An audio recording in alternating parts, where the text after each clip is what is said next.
রাশিয়ার সাথে যুদ্ধে প্রস্তুতি নিয়ে তৈরি হচ্ছে আরেক পরাশক্তি ফ্রান্স।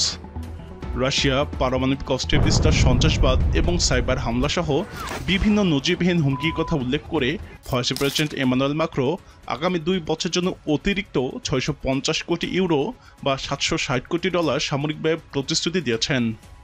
ইউক্রেন ইস্যুসহ আফ্রিকায় ফ্রান্সে অনেক কলোনি ধ্বংসের কারণে রাশিয়ার উপরে ক্ষিপ্ত ফ্রান্স।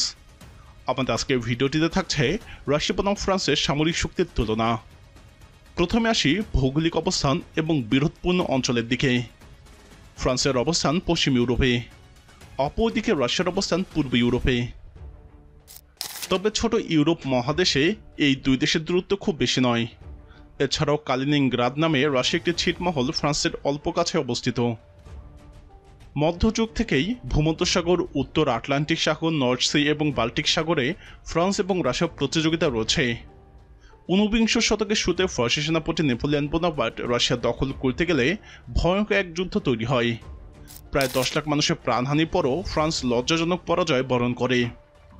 দ্বিতীয় বিশ্বযুদ্ধের পর থেকেই ফ্রান্স এবং রাশিয়া বা সোভিয়েত ইউনিয়নের মধ্যে বিভিন্ন জায়গায় পরোক্ষ সংঘাত চলে।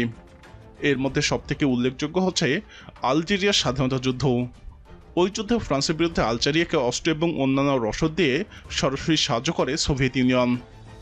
স্পষ্টভাবে বললে সোভিয়েত ইউনিয়নের দেওয়া অস্ত্র নিয়ে আলজেরিয়া যুদ্ধ করছে এবং স্বাধীন হয়েছে। এমনকি জাতিসংঘের নিষেধাজ্ঞার তোয়াক্কা না করে আলজেরিয়াকে স্বাধীন দেশ হিসেবেও প্রথম স্বীকৃতি দিয়েছিল সোভিয়েত ইউনিয়ন।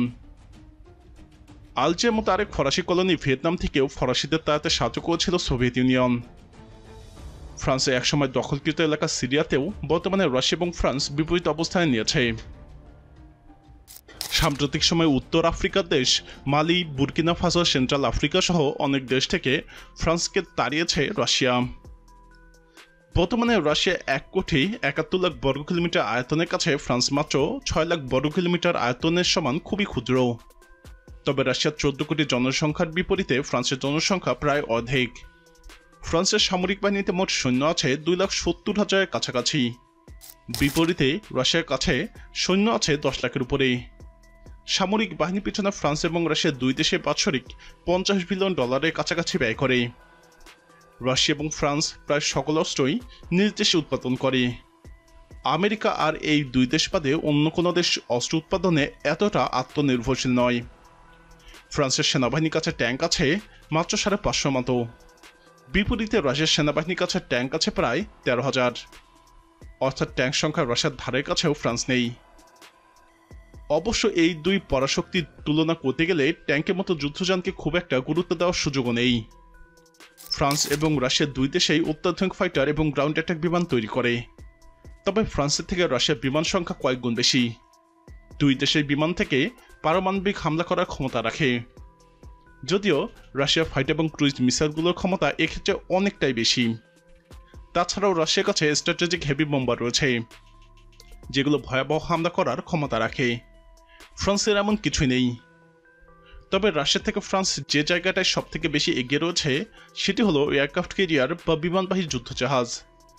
রাশিয়া এবং ফ্রান্স দুই দেশের কাছেই একটি করে এয়ারক্রাফট ক্যারিয়ার রয়েছে।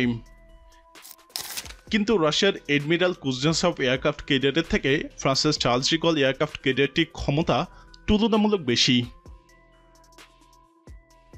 আমেরিকার এয়ারক্রাফট ক্যারিয়ারগুলোর বাইরে একমাত্র ফ্রান্সেই এরকম পারমাণবিক শক্তিচালিত এয়ারক্রাফট ক্যারিয়ার তৈরি করতে পেরেছে, ফলে এটা পাল্লাও আনলিমিটেড।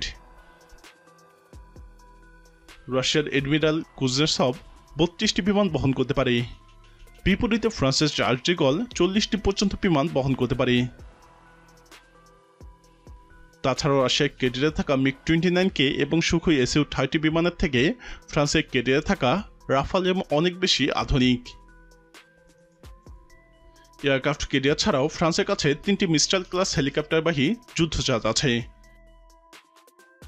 রাশিয়ার কাছে এরকম কিছু নেই। তবে 2009 সালে সবাইকে অবাক করে দিয়ে ফ্রান্সের কাছে এরকম 2টি যুদ্ধজাহাজ অর্ডার করেছিল রাশিয়া। কিন্তু ইউক্রেন যুদ্ধের কারণে সেগুলোকে আর রাশিয়ার কাছে বিক্রি করেনি ফ্রান্স। এখানেও ফ্রান্স এবং রাশিয়ার দ্বন্দ্ব সৃষ্টি হয়।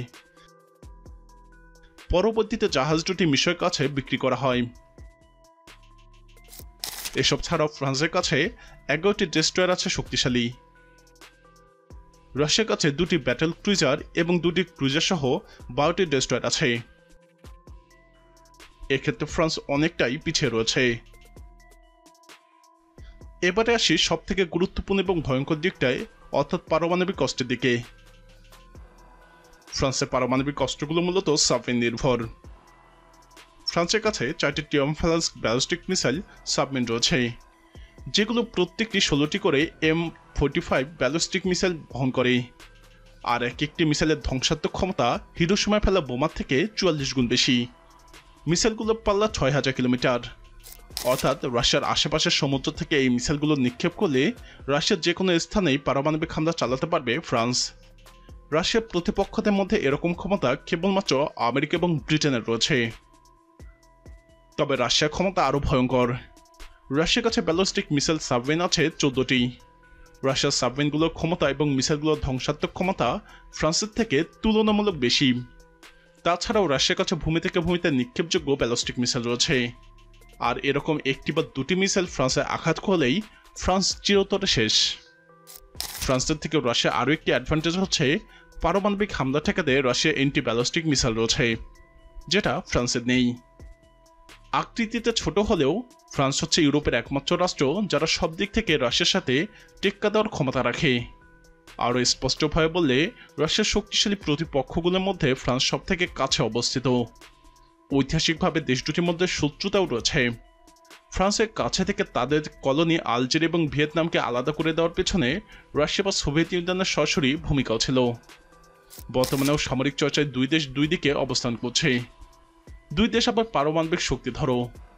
দুটো দেশের কাছে শক্তিশালী এয়ারক্রাফট ক্যারিয়ার থেকে শুরু করে পারমাণবিক হামলা করতে সক্ষম বিশাল আকৃতির ব্যালিস্টিক মিসাইল সাবমেরিন রয়েছে। আবার অস্ত্রের উৎপাদন এবং বিক্রিতেও এই দুই দেশের হাড্ডাহাড্ডি লড়াই। বর্তমানে ইউরোপ, ভূমধ্যসাগর এবং উত্তর আফ্রিকার নিয়ন্ত্রণ নিয়ে ফ্রান্স এবং রাশিয়ার মূল প্রতিদ্বন্দ্বিতা রয়েছে। প্রিয় দর্শক, ফ্রান্স কি সত্যি রাশিয়ার বিরুদ্ধে লড়াই করতে পারবে? এই দুই দেশ সংঘাতে লিপ্ত হলে কি ফলাফল দাঁড়াবে? আপনার মতামত কমেন্টে জানান। ইউরোপের অন্যান্য দেশগুলোর পারমাণবিক শক্তি সম্পর্কে জানতে আমাদের চ্যানেলটি ভিডিও ট্যাব থেকে ঘুরে আসুন। এই ভিডিওটি ভালো লাগলে লাইক বাটনে ক্লিক করুন। ভিডিওটি আপনার বন্ধুদের সাথে শেয়ার করে তাদেরকেও ভিডিওটি দেখার সুযোগ করে দিন।